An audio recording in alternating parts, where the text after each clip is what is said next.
I'm Amanda. I'm Mike. Hello. Hello. Okay, so just a little brain fart there. In today's episode, we are covering the period between 325 and 600 CE, where Christianity goes from persecuted to powerful. Sounds like like an underdog story. It sounds like an elevation worship song or something. Yeah. Like the title of a song. From Persecuted. from to persecuted. powerful. Persecuted. Persecuted. It's really a pivotal moment in Christian history, and the effects of this rise to power are still, in some ways, felt today. Let's get into it. Let's do it. So things weren't amazing for Christians in the Roman Empire for the first 300 years or so, despite, the moments of like rapid spread and things like that. Still wasn't, an amazing time for them. Pandemic. But things were about to change. Emperor Constantine was the key figure who ushered in the acceptance of Christianity in the Roman Empire. Constantine converted to Christianity around 311 or 312 CE, and has been referred to by some as one of the most influential figures in all of Christian history. What about Jesus? More influential than Jesus? He really changed the He really changed the landscape for the church and took it from persecution to privilege within the Roman Empire. In fact, the privilege established here continued on in Europe for centuries, with every person born in Europe being baptized into the church for a very long time. In 325, Constantine called together the Council of Nicaea, which was the first ecumenical council and the first attempt to attain theological consensus throughout Christendom. The Nicene Creed, which Christians today would still be familiar with, was initially drafted at the First Council of Nicaea and later affirmed by other councils. Constantine, he did all this stuff, but he kind of brought Christianity to the forefront here, but he isn't without his critics who believe that what he did for the church was ultimately harmful in the long term. And there are even some who don't believe his faith was actually genuine, but was more of like all of this stuff that he did for Christianity was a political play to gain favor with the large population of Christians. Really playing the field there. Really playing the field. Kind of like America, maybe. I don't know. Christendom. Oh dear. Okay.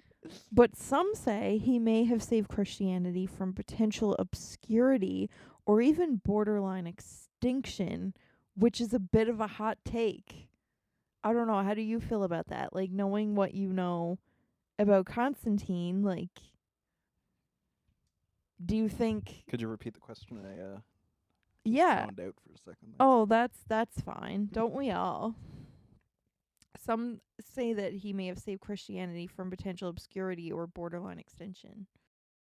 I'd say he probably did more good than bad, would say, knowing almost nothing about the subject. Because if he prevented it from disappearing, I would consider that being a good thing. And he is only a human, so and he's a politician, and in the position of like a god. So I'm sure he's gonna make a mistake. But if he kept some version of Christianity alive instead of just going the way of the dinosaurs, I feel it's better to preserve than to just let it die. Right. And it's impossible to be perfect, so I guess we just take it for that. It's so hard to even imagine like what would have happened if Constantine didn't have the influence he did. Like if he didn't do what he did for Christianity, like Christian history probably would have looked so different because he'd probably be eating people. Yeah, we probably would just be eating people all the time. Our weird cannibal cults. Yeah. Yeah, if you'll remember from the last episode, there was a lot of rumors going around about Christians that they were cannibals. It was a bit intense. But what Constantine did was establish what we would know today as Christendom. He was really the first person to do this. The key person to do this. Is this sort of where we get the idea of the Roman Catholic Church? Like that sort of title? Yeah. Okay. Yeah. Christendom is essentially the merging of church and state. The Roman Catholic Church was born out of Rome, like at this time. Yeah. You could say that he helped the church become an institution or a formal organization instead of the grassroots movement that it started out as. Christianity became the religion of the Roman Empire in a remarkably short period of time. Within one generation, Christianity went from persecution to the state's favored religion. So this is a huge change that probably felt like it happened almost overnight. Like this happened within one generation. Christianity went from being persecuted to being the state religion. Some awkward supper table conversations, I'm sure we're having. Yeah. Granddad's over there like, oh man, thank Zeus for this meal. I don't know if Zeus is Roman or Greek, and then the other guy's like, oh, thank the Lord for this, and then they're like, it's just like it's just crazy. eat your chicken. Just eat your chicken. Because all of a sudden, like, everything was like just Christian. When before Christians were like super underdogs, right? So, this new Christian movement suppressed the pagan Roman religions that were previously prioritized. This change allowed more Christians to move into positions of power within the empire, which led to the church ultimately having access to more resources, and the city of Constantinople, which would become the center of the Byzantine Empire, was established in 330 in an attempt to expand the church's building program and its overall dominance. It just Rome couldn't hold it in. So even from the beginning, the churches were still mainly concerned with their buildings. Yeah, well, like I guess this is where like real church buildings, like in the way that we would know them now, like in like their kind of extravagance and like their rich history, like those kinds of buildings kind of were rooted in this area. Yeah. The church had the resources now to build these beautiful basilicas and church buildings. Clergy were considered within the upper echelon of society, and worship itself and worship spaces began to become pretty fancy through the availability of things like incense and art. This may all seem great to some, but with all of this privilege came a huge responsibility. Like they were really tied to the government. The church became an administrative presence in the government and was ultimately accountable to the emperor. So, as good, I guess, as it was, people obviously argue whether or not what Constantine did was beneficial to the church. But as good as it may have seemed for the church. I just realized I nodded my head. Let it be known. Let it be known that I agreed with that statement. Let it be known that he has nodded his head, 'cause you can't see it. Yeah, but with everything that Constantine did, some people say it was good, some people say it was bad. But the church was really tied to the government, and like, is that a good thing? Like, is it really necessary? Is it good for the church to exist being so closely linked to the government? I think no. Yeah, like I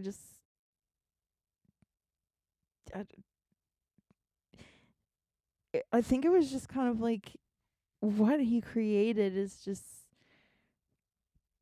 ultimately, it just really led to the church having a whole lot of power.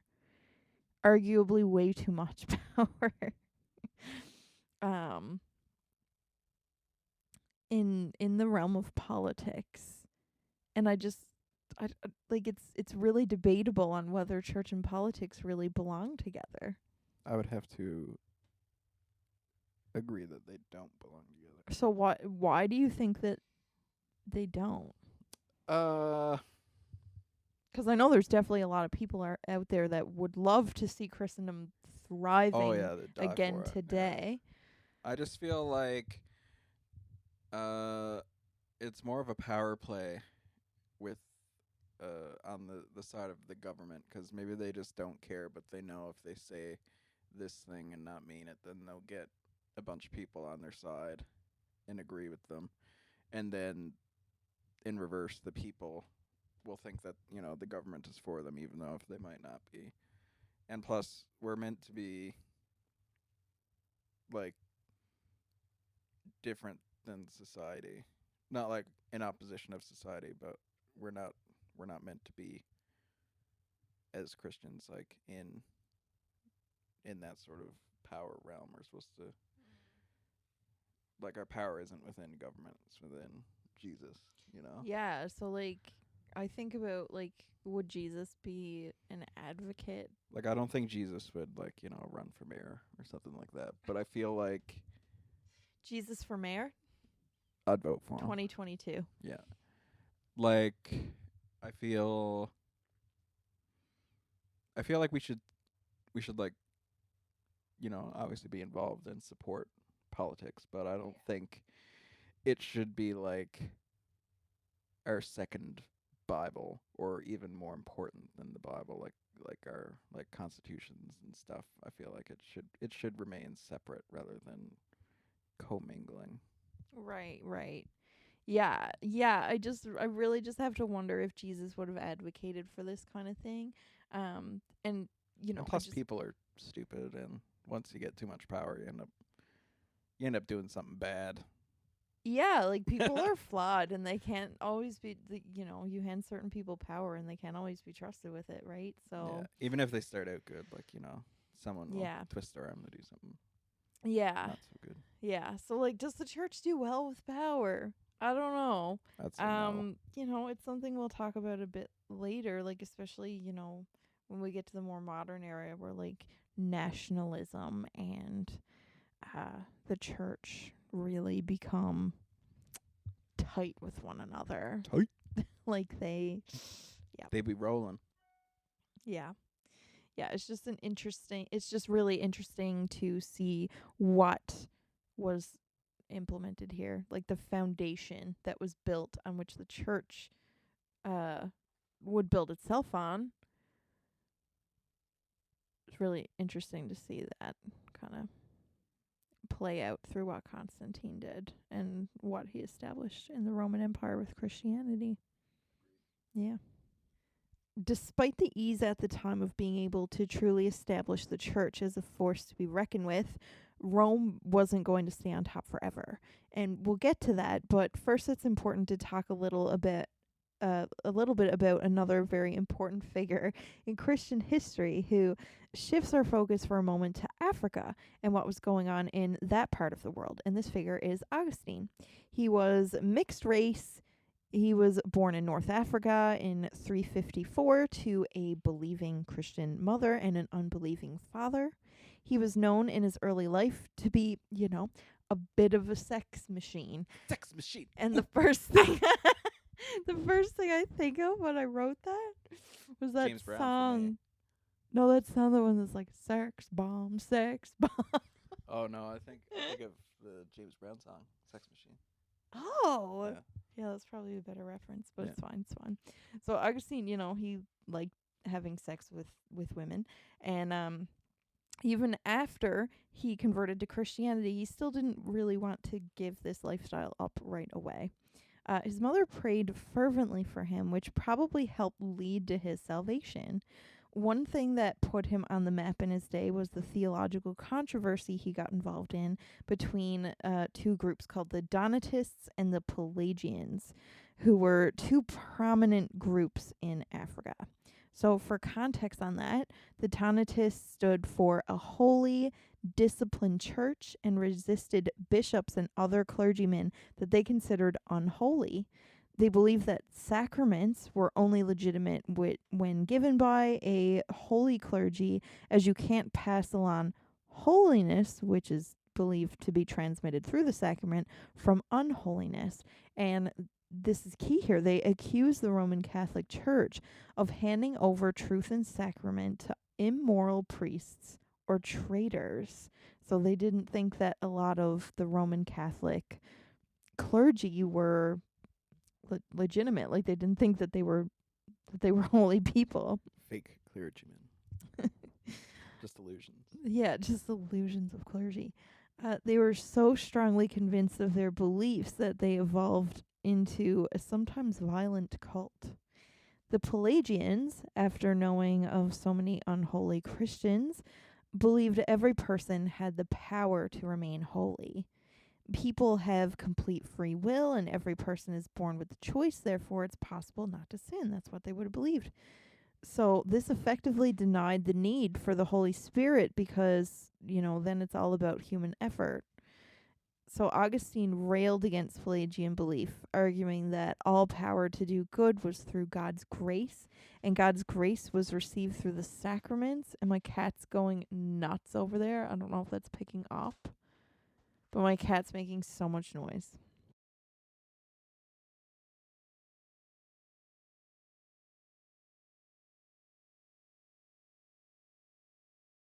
He also railed against Donatist beliefs, arguing that Christ is present in the sacraments, so it doesn't really matter who administers them. He also claimed that anyone who detaches themselves, and this is, always a fun one, from the Roman Catholic, aka the one true church, was damning themselves. Out of this, the Donatist Pelagian theological controversy came 5 key ideas that are associated with Augustine. So the nature and source of evil, the nature of the church and its sacraments, original sin, the relationship of grace and free will, and predestination. So definitely a very interesting controversy went on there that really helped form theology. Like, Augustine was a very pivotal figure in that. And just kind of like refining theology. And now we'll head back to Rome. So things here really began to shift in an unfortunate direction for them in 410,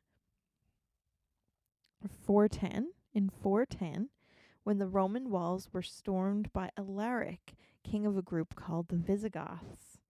This ultimately would lead to the fall of the Roman Empire.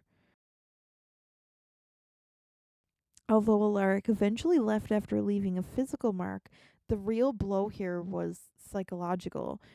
So people could not believe that this had happened because Rome was the city.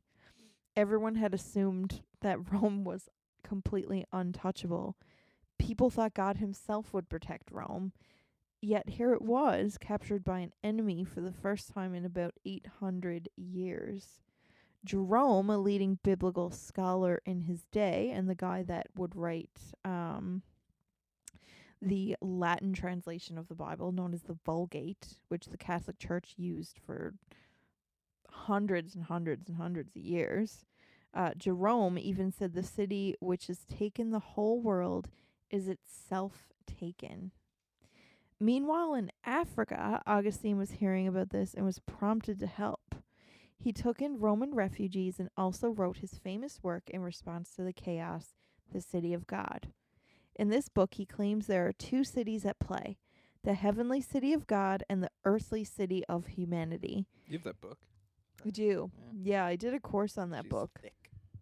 It's very thick. It's a fat one. In this book, he claims there are 2 cities at play. So there's the heavenly city of God and the earthly city of humanity. he tries to point to the essential truth that earthly cities are just that, earthly, which makes them corruptible and destroyable, but the city of God, God's reign in the hearts of his people, is what will reign forever. This writing, it really helped ease people through the fall of Rome and would help shape Christian perspective for hundreds and hundreds of years. The attacks against the Roman Empire didn't end here, though. Augustine died in 430, right around the time Hippo, the place where he served as bishop in Africa, was about to be invaded. Some reasons for the fall of Rome have been, or the Roman Empire, I should say, have been put out there, including the idea that the empire had extended too far. It couldn't contribute the resources it needed to police, like, its long borders. Like, obviously, if it's huge, then, it takes a lot of work to maintain the borders and keep everything monitored and safe and all that stuff. It said that too many soldiers were recruited from outside the borders. There was some speculation that there was a group of people referred to as barbarians that were gunning for the empire's weak spots. All of these things were put out as reasons of why the Roman Empire would fall. So while Rome still remained an important city, it had certainly lost the sway that it once had on the global stage. It was a devastating time for those who put their hope in the Roman Empire. It was a really hard pill to swallow, and it was probably, theologically very difficult, which is why Augustine put out the city of God. Like, 'cause if, you had these people who believed that God himself would protect Rome because Rome was a holy, godly city. Like, Rome was God's place. Like, God loved Rome. There was great things happening there. It probably really just messed with people's heads theologically too, because they were like, well, maybe some people thought, well, God didn't protect us here. He didn't protect the Roman Empire. He didn't protect Rome. So it was probably a tough pill for people to swallow. Bad time. Yeah, it was not good. But, things weren't all bad. There was also something else significant going on as well in the late 3rd and 4th in the late 3rd and early 4th centuries, which was the rise of Christian monasticism. Essentially, people who practiced this kind of ascetic Christianity, aka monks, were super strict and disciplined with their lifestyles, and they committed themselves to studying scripture. They tried to achieve a pure Christianity and a deep communion with God, which is something they felt was lacking in other areas of the church. Monasticism spread to many different areas and had some different expressions, but there remained two basic types: Eremitic monks and Cenobitic monks. Eremitic monks were pretty extreme, so they lived as hermits. They lived as loners. Some of them basically starved themselves and only would eat grass. Oh. That was their sustenance. Monk cows. Yeah. Yeah, they would just eat grass. Because they viewed eating great food. So they weren't the cheese making monks. No. They viewed eating food and even wearing clothes as an indulgence. It was unnecessary and it was indulgent, and so they didn't want any part of it. Were they just walking around naked eating grass? Yeah, it really sight. does paint the picture of this naked man sat out in the grass eating it, praying, studying scripture. Would these be the monks that were scribes as well, or is that the other group? Yeah, no. Or was it shared amongst the Yeah, groups? so the monasticism was, the basis of these people. A lot of theology and scholarly work would come out of monasteries. Yeah, 'cause they would they would copy it all by hand, and if they made a mistake, they'd have to throw it out. That's brutal. It's a bit of a pain. Yeah, but like my hand hurts just thinking about it, you know? Yeah. Brutal. Brutal. No spell check either. I'd make a Ugh, horrible monk. Yeah, it'd be yeah. For that reason. For that reason, I was born. It would Born make in a good 91. monk. For that reason and that alone. But some of them just like basically starve themselves and like just welcome suffering as Christ did. They thought that they were doing the right thing and being like Christ and welcoming suffering on their lives. So Was the aside? yeah. I only watched the movie once, but is this that monk guy in that movie, Da Vinci Code, who'd like whip himself? Like same idea there, you know? Yeah, the same idea. I haven't watched that movie in a long time. Yeah. Wow. Yeah, I almost forgot about that one. Anyways, grass-eating naked monks. This lifestyle was romanticized by some, but dude. Yeah. Well, It's like, oh man, people. I wish I could be eating grass. Some people Praise appreciated Jesus. the heart behind it. They appreciated the heart behind it, not the lifestyle. The lifestyle was very like self-denying. But Just some a people were bunch of like, man, hippies. it helps people be like Jesus or like connect with Jesus in a way because Jesus suffered. So I don't remember reading about Jesus being naked eating grass though. Where did that yeah, come from? I think Jesus wore clothes. Yeah. Yeah. And as far as I know, he didn't eat grass. Have you ever eaten grass? Not that I remember, no. Not even as a kid. I think I ate a dandelion once because people said you could eat them. Oh, that must have tasted really bad. Yeah, it tasted like grass. What I imagine grass would taste like. Wow. It's like those wheatgrass shots. Oh, Have you ever? Oh, it's so bad. It's so gross. bad. Oh my, it's really bad. It's like Right. just take grass and Textured. throw it in a blender, and Pretty that's what it much. tastes like. Yeah. Which is probably what it is, wheatgrass. But, anyways, this lifestyle, some people thought it was admirable, but due to safety concerns. Yeah, I'm really caught up with these monks. We're really just hovering. It's Hovering around the interesting. grass It's eating monks. interesting. Never heard of that before. Due to safety concerns, aka, no one wants to starve to death eating only grass or, get eaten or attacked by a wild animal while trying to commune with God, many monks opted instead for the Can you imagine? cenobitic lifestyle. Can you imagine being a monk out in your... we're going back to this. A monk out in your field, Yeah. eating grass, naked, and like a pack of wolves comes by and just Like, what do you even do? just has their way with you. Like, What do you even do? All you have is just prayer. can you imagine finding that?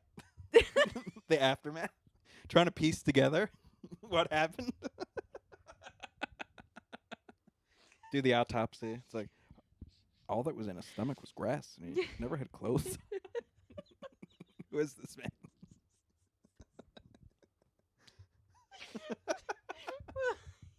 I'm sure people knew at the time exactly who he was, but like you just find him and it would be incredibly unfortunate, and due to maybe something like this actually happened, and this is what led. Okay, let's finally depart away from the grass-eating naked monks. Maybe something like that actually happened, and it led many monks to opt for the cenobitic lifestyle, where monks were able to live communal lives in a monastery. So they were in a building, See, that they had sounds clothes fun. on, they ate food, Like, nothing monks were- gourmet or were- anything. No, but no. Well, at least like in more modern times, monks would help like pay for charities and also like upkeep of their own like supplies and buildings. That's why like monks like make like cheese and wine and beers and stuff like that to sell. Why a lot of them have like some sort of like culinary aspect to it. Well, that's beautiful. Yeah. They've come a long way from grass. Yeah. Wow. Good for them. This is most likely what we would think of today when we think of monks, as you've alluded to. For over a millennium, almost everything that was done for the furtherance of the kingdom of God was inspired by monasticism, kind of like you mentioned earlier as well. In some ways, they became like the conscience of Christendom, offering stability in times of social disorder.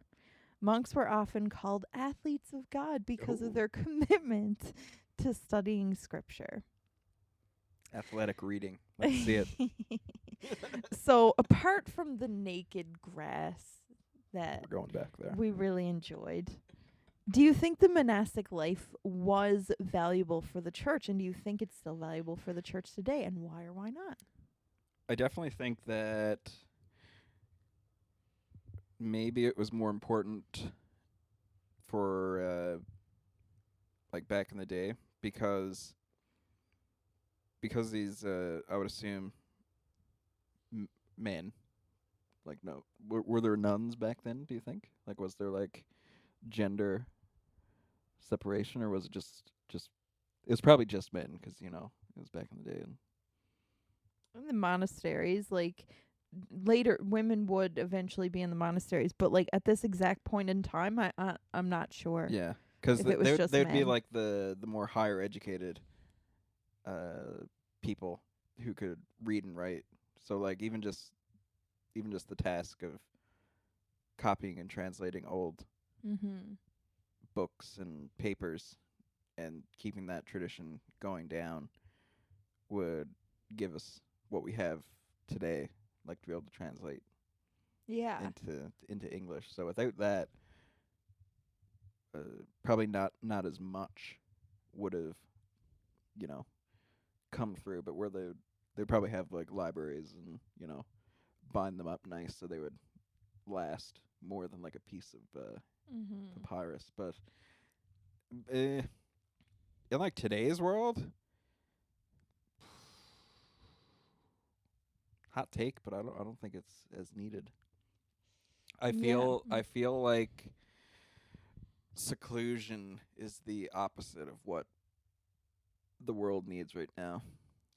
Right. So like for a monastery to exist and like just, have that be like its little commune kind of Yeah, thing. I feel like the monastery needs to, well, churches in general need to be less inward and more outward today.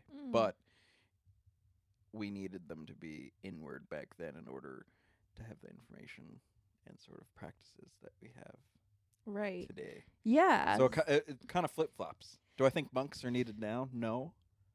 Did we need them back then? Yes. So like there is a distinction there though, right? Because they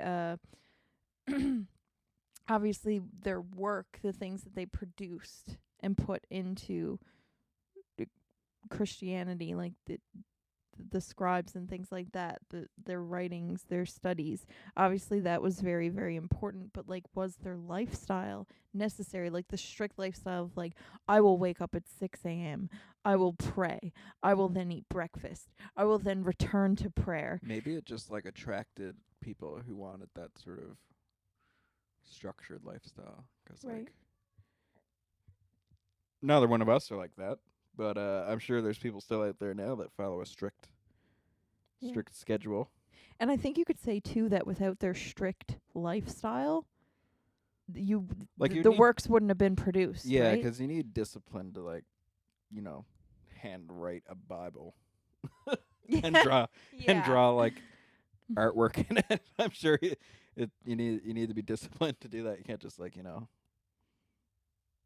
just half commit to it. Right. Yeah. And plus, like, let's be real, there wasn't a whole lot to do back in the day, so it was probably easier to uphold a stricter routine because you had the sun and like candles, so I'm sure you couldn't work in the night, so you'd probably like fall asleep and wake up when the sun got up and do your stuff. I wonder if my cat, like our cat meowing in the background, is just getting picked up. Are you hearing him? No, I think because he's really going for it. It's just a little Easter egg.